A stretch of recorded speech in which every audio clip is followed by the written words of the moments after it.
हाय sharks, मेरा नाम है जुबिन भट्ट। मैं मैजिक लॉक को रिप्रेजेंट कर रहा हूँ। ये मेरे को फाउंडर है मिस्टर तेजस शाह और ये है मेरे फादर जो कि फाउंडर है और इस प्रोडक्ट के भी फाउंडर है। तो शार्क्स, क्या आपको पता है अराउंड पूरे इंडिया में इस वक्त 45 करोड़ एलपीजी कनेक्शंस है। यानी कि मैं सीधा सीधा ये कह सकता हूँ कि 45 करोड़ घर और उनके आजू बाजू के जो सारे प्रीमाइसेस है वो शायद असुरक्षित है। अगर ये सिलेंडर जो है 14 किलो का ये लीकेज हो जाए और बाई चांस अगर इसमें आग पकड़ ले तो फायर ब्रिगेड भी इसको बुझा नहीं सकती जब तक ये पूरा 14 किलो खाली नहीं हो जाता। तो सेफ्टी के लिए ये देख सकते हैं 1 इंच से भी छोटा सा जो डिवाइस है मैजिक लॉक डिवाइस, ये पेटेंटेड प्रोडक्ट है। ये आपके जो फ्लो है सिलेंडर से लेकर के आपके चूल्हे के अंदर, इसमें अगर ज़रा सा भी फ्लक्चुएशन होता है यानी कि लीकेज, तो इसे डिटेक्ट करके ऑटोमेटिकली आपके सिलेंडर को within a fraction of second lock कर देता है। Welcome to Shark Tank. एक चीज मैं आपसे जानना चाहता था पहले कि ये अभी कितने इंसिडेंट्स होते हैं रोज ऐसे? पूरे साल में अगर हम देखें तो 700 to 800 डोमेस्टिक गैस ब्लास्ट हुए हैं। इंडस्ट्रियल तो काफ़ी ज़्यादा है, ये ऑफिशियल है, बट अनऑफिशियली इससे भी कहीं ज़्यादा है।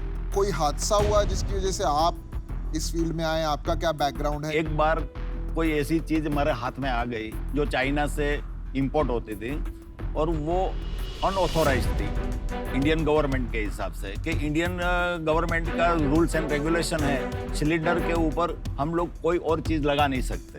तो मैंने वो चीज को निकाला, उसमें से एक मैकेनिज्म मेरे दिमाग में सेट हुई। वो मैकेनिज्म को मैंने ट्राई किया, लेकिन बहुत तकलीफ वाला काम था, क्योंकि हाई प्रेशर के अंदर काम करना बहुत आसान है लेकिन लो प्रेशर के अंदर काम करना बहुत मुश्किल है। घर के अंदर जो सिलेंडर रहते हैं, सिलेंडर के बाद में एक रेगुलेटर रहता है और रेगुलेटर के आगे जो प्रेशर है वो बहुत माइनर रहता है और वहां पर किसी चीज को लॉक करना है। तो उनके अंदर 2 साल मेरे निकल गए सिर्फ ये लो प्रेशर में काम करने के लिए। हाई प्रेशर के लिए कोई प्रॉब्लम।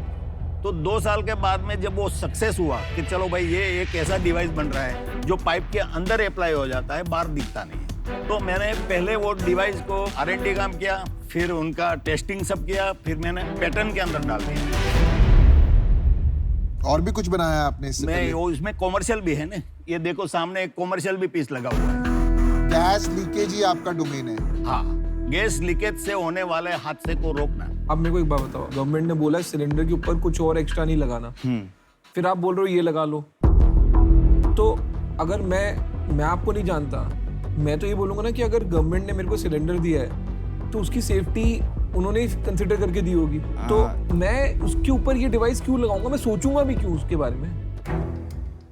ये डिवाइस जो है वो पाइप के अंदर अप्लाई हो जाता है, इनकी सुरक्षा और बढ़ जाती है। फिर तो आप इसमें प्री फिट करके पाइप बेचिए ना। हाँ, तो वो तो प्लान में है आगे। पर आप गवर्नमेंट के साथ मिलके इसको मैंडेटरी क्यों नहीं करा देते? हम आपके पास क्यों आए हैं कि हमको गवर्नमेंट तक पहुंचने के लिए भी तो स्टेप चाहिए कि नहीं? हमारे पास कुछ भी नहीं है, हम आपके पास क्यों आए हैं? आप ये समझ सकते हो हम आपके पास क्यों आए हैं? हमारे पास मास्टर प्रोडक्ट है, हमारे पास पेटेंट रजिस्टर है। अच्छा, हम पूरे इंडिया के अंदर किसी को भी खड़ा होने नहीं देंगे ये प्रोडक्ट के साथ। सीएनजी वाले जो आईजीएल वाले हैं, इंद्रप्रस्थ गैस वाले, वो आपको पाइप के अंदर कुछ नहीं लगाने देंगे। ये रबर के पाइप के अंदर अप्लाई होगा और हर जगह पे पीएनजी में भी रबर का पाइप लगेगा लगेगा लगेगा। तो आपने रबर का पाइप क्यों नहीं बनाया? नहीं, रबर का पाइप आपको वही तो बोल रहा हूँ मैं कि ये तो अभी फर्स्ट स्टेज है आपके साथ में। अभी एग्री हो गया आप तो आगे बहुत बड़े स्टेप है। अभी कितना रेवेन्यू है आपने? अभी कुछ बेचते हैं आप? हमारे पास B2B जो बिजनेस है ना, वहाँ से कंटिन्यू इंक्वायरीज आ रही है, बट हमारे पास वो फंड्स नहीं है कि हम लोग उसको कर पाए पूरा। लेकिन कितना बेचा है? B2B बिजनेस में कितना B2B बेचा? बिजनेस, B2B बिजनेस अभी ये साल का बोलेंगे, जनवरी से लेकर अब तक बोलेंगे, समझो 14 लाख का टर्नओवर हम लोगों ने कर चुके हैं। एंड ओवरऑल अगर ये प्रोडक्ट का अगर आपको नंबर चाहिए तो हम लोग ने अराउंड 80 to 85,000 पीसेस ये छोटे वाले जो है हमने सेल किए। कितनी सेल है महीने की? Around 3,500-4,000 devices. कितने का है ये पीस? B2B में 70 रुपीज़, और जैसे कस्टमर्स डायरेक्ट जो लेते हैं तो वो 499 का MRP उसको। और आपकी क्या कॉस्ट है? बनाने की 10 रुपीज़।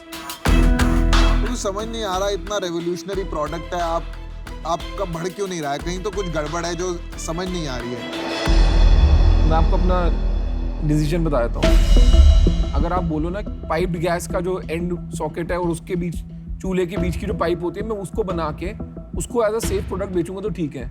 कोई ये चीज एज अ कंज्यूमर पाइप के अंदर नहीं डालेगा, उसके दिमाग में डाउट ज्यादा आएगा, सेफ्टी की फीलिंग कम आएगी। तो इस कारण से मैं इससे आउट हूं। मेरा भी डिसीजन बन गया है। मेरे को लगता है कि ये गवर्नमेंट कॉन्ट्रैक्ट्स वगैरह का बिजनेस ज़्यादा है और कंज्यूमर का कम है, और मेरे को कंज्यूमर बिजनेस फेसिंग बिजनेसेस ज़्यादा अच्छे लगते हैं जिसको जो स्केलेबल भी होते हैं। तो इसीलिए फॉर दैट रीज़न मैं भी आउट हूँ।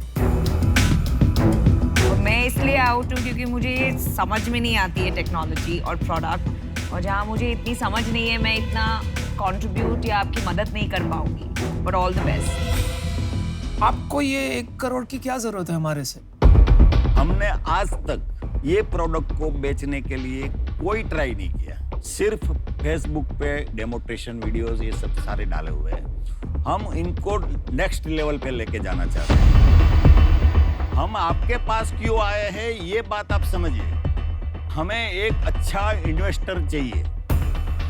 देखिए, मैं काम करता हूँ जनरली 2 एरिया में, टेक्नोलॉजी है और मार्केटिंग। टेक्नोलॉजी ऑलरेडी आपके पास है ही, मार्केटिंग में मैं इसकी मदद कोई कर नहीं सकता हूँ आपको। इस कारण से मैं आज आउट होना चाहूँगा, but I wish you the best, क्योंकि काम बहुत अच्छा है।